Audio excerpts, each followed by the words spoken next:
Иә, өткендегі көріністе мен сіздерге осы жолға қалай келгенімді қысқаша ғана айтып кеттім. Енді қазіргі уақытта осы ұстаздық көтеріліп, халықтың алдына мені шығарып жатқаны, ол деген қазір бүкіл дүние жүзі, оның ішінде біздің еліміз бар, бәрі дағдарыс уақытында, кризис уақыты деген, рухани кризис уақытында.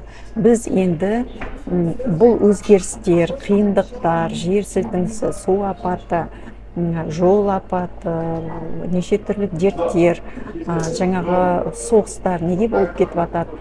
Дүние жүзінде үлкен дағдарыс жүріп жатады. Бұл өзі жаратушының қалауымен болып жатыр. Сондықтан бұдан қорықпау керек. Осы жағдайды біз қабылдауымыз керек, бірақ біздің ішкі жан дүниемізде соған сәйкес көтерілу керек.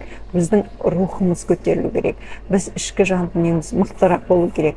Қорқақтықтан арылуымыз керек, сенімсіздіктен арылуымыз керек, көбірек жақсы көре білуіміз керек, түсінуге тырысуымыз керек, өз-өзіміз мен кіммін, не істеуім керек, неге, мысалы біз әркім әртүрлі адамдармыз, бірақ та әркімнің өзінің осы өмірде орны бар, осы өмірде өзінің атқаратын міндеті бар. Соған тура келу үшін біздің ішкі жан дүниеміз ашылу керек, әсіресе көбірек ақылға жүгінбей, санамен жұмыс істеу керек. Ақыл мен сананың айырмашылығын түсіндіріп айтамын, оған қалай келуге болатынын.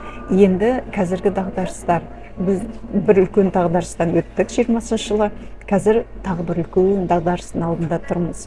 Бұл енді осы ноябрь, октябрь, бітті ноябрь, декабрь айлары өте сондай қатты шиеленіскен уақыт. Бұнда тек қана біз сабырлықпен, шыдамдықпен, түсінікпен ғана жеңіл өте аламыз бұл жерден.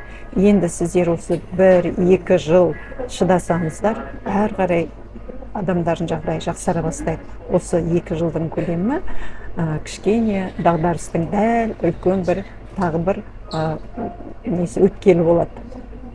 Ноябрь айында да үлкен дағдарыстар болады, Алла қаласа. Сондықтан алдын ала қорықпау керек. Бүгінгі күнгі жақсылықпен, бүгінгі күнгі қуанышпен, бүгінгі күнгі барлық жақсылықты аңғарып, соған тәуба, соған рахмет айтып, өмір сүріп үйренуіміз керек. Енді қазір мен ең үлкен тақырып қорқыныш туралы жұмыс жасап жатамын. Ол туралы тақырыптан қысқаша сіздерге деректер Алла қаласа беремін.